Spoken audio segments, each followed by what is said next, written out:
नमस्ते भाइ। अब जहिले पनि मुसिन्छ यस्तै यात्रीहरूसँग किरण दाइ, तपाईँसँग म पनि भेट्न चाहन्थेँ होइन, भनेर हात मिलाउँ होइन। अब विश्व साइकल यात्री नाम त नलिउँ, उसको कारणले गर्दा म धेरै मिसिएको कारणले गर्दा म अलिकति बाइक भएको चाहिँ हो। यस्तो नहोस्, यताबाट साइकलमा हिँड्दा हुँदै उता फेरि 12 लाखको बाइकमा यता खुट्टाले हिँड्दा हिँड्दै फेरि उता BYD कार नहोस् होइन। त्यो भन्दै कस्तो भने म एउटा नेपाली हो, नेपालीलाई माया गर्छु होइन। अब उहाँकै उसले गर्दाखेरि तपाईँलाई कति दुःख भयो होला, के भयो होला, कति नाम सुन्नु पऱ्यो होला, पेनिङबाट हिँड्दै आउँदाखेरि कालिम्पोङबाट हिँड्दै आउँदाखेरि त्यो चाहिँ नहोस्। म कोलाबरेसन चाहिँ हुनु मन थिएन, जस्तो मैले के गरेर सहयोग गर्न सकिन्छ त्यही मन मानेर त्यही भएर तपाईँलाई छोटो मिठो भेट गर्दा भयो होइन। यो यात्रा निरन्तर होस्, बिचमा गएर होमसिक भयो, आयोडिन खान पाएन, यो खान पाएन भनेर नेपाल नफर्किनुहोस्, किनकि नुन भनेको जहाँ पनि पाइन्छ, नुन खाइसकेपछि गुण पनि लाउनुपर्छ।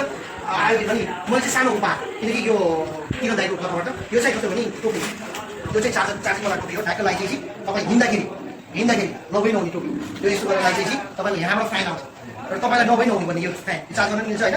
यो सोलर पावर पनि चल्छ, तपाईँलाई गर्मीबाट मुक्त। मलेसिया र सिङ्गापुर कति गर्मी छ, थाइल्यान्ड पनि गर्मी नै हो, तपाईँको इन्डोनेसिया पनि गर्मी हो। यो चाहिँ चार्ज गर्न नि सोलर पावरबाट पनि मिल्छ। मैले ढाका टोपी छोडिँदा चाहिँ पनि यो ढाका टोपी, यो दाइले यहाँ ढाका टोपी बेच्नै गर्छ। र यो मेरो सानो र मेरो मान्छे टोपी लगाएको स्वागत छ। त्यसरी नै अर्को भाइलाई यसरी ढाका टोपी लगाउँदाखेरि गाह्रो पाएको भाइ होइन, यस्तो चाहिँ फेरि नहोस् होइन। म एउटा चिज भन्न चाहन्छु दाइ, हजुर तपाईँ तपाईँलाई सबैले चिन्नुहुन्छ यो मलेसियामा होइन। म दाइ यो मान्छेहरूले भन्नुहुन्छ म धेरै त बोल्न आउँदैन दाइ, म बोलेर भिडियोमा पनि देख्नु भएको होला, धेरै बोल्न आउँदैन, तर यो सास हुन्जेलसम्म चाहिँ पछाडि हुन्छ। त्यति चाहिँ भन्छु, अरू त केही भन्दिनँ। बिचमा केही भयो भने भइहाल्छ दाइ, नत्र भने पछाडि चाहिँ कहिले पनि एकदमै यति चाहिँ भन्छु। तिम्रो यो सासलाई नै अदम्बै हुन्छ होइन। अब भन्दा चाहिँ के अरे मलेसियाको व्यापारीहरू रोएर धरार र कुन चाहिँ बाइकमा सरर नहोस् भनेर अझै नेपाली ओरिजिनल नेपाली साथी हो, नेपालबाटै आएको हामी सबैलाई छ नि कुखुरा मचा डाइरेक्ट एकदम दाइकै हो। ट्याक्क तपाईँलाई कसैले भात रुचेन भने ट्याक्क अहिले यहाँ गुलियो हुन्छ के भन्दै किन दाइ एकदमै यहाँ यो हो गुन्द्रुक र भटमासको अचार एकदमै, यो चाहिँ एकदम मबाट हो। अनि यहीँभित्र सानो अब भन्ने पर्दाखेरि सानो ऊ छ है, यो सबै तपाईँलाई। अब तपाईँले के भनिदिनु छ कि अब हामी धेरैजना यात्रीहरूसँग साइकल यात्री म पहिलो यात्रा गरिरहेको छु होइन। अब एकजनाले बिगाऱ्यो भनेर अब एकजना गर्दाखेरि हाम्रो अलिकति नाम खराबहरू भइरहेको छ। हामीहरू त निस्वार्थ महिला परिचय नाम पनि उहाँहरूको निस्वार्थ महिला नलागे भनेर 10 वर्षबाट पनि हिँड्नु भएको छ। 22-23 मा मेरो पनि अब एक वर्ष पुग्नको लागि भर्खर अब 2 दिन मात्रै बाँकी छ।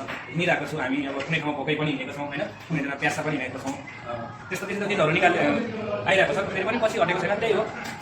आगामी दिनमा पनि पछाडि चाहिँ हटिँदैन, त्यही हो। यो हजुरहरूले अब हजुरहरूमाथि चाहिँ अब त्यो अन्याय भएको होइन। तर म चाहिँ ट्राई गर्ने छु कि 100% मेरो 100% चाहिँ विश्वले गरेर पछाडि चाहिँ हटेर यो शुभकामना तिमीलाई पनि छ है।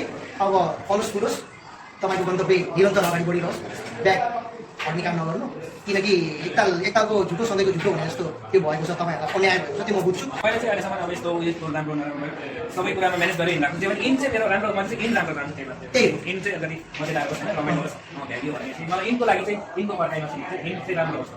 त्यो नेपाली टोपीको स्थान कतै नरहोस्, त्यसै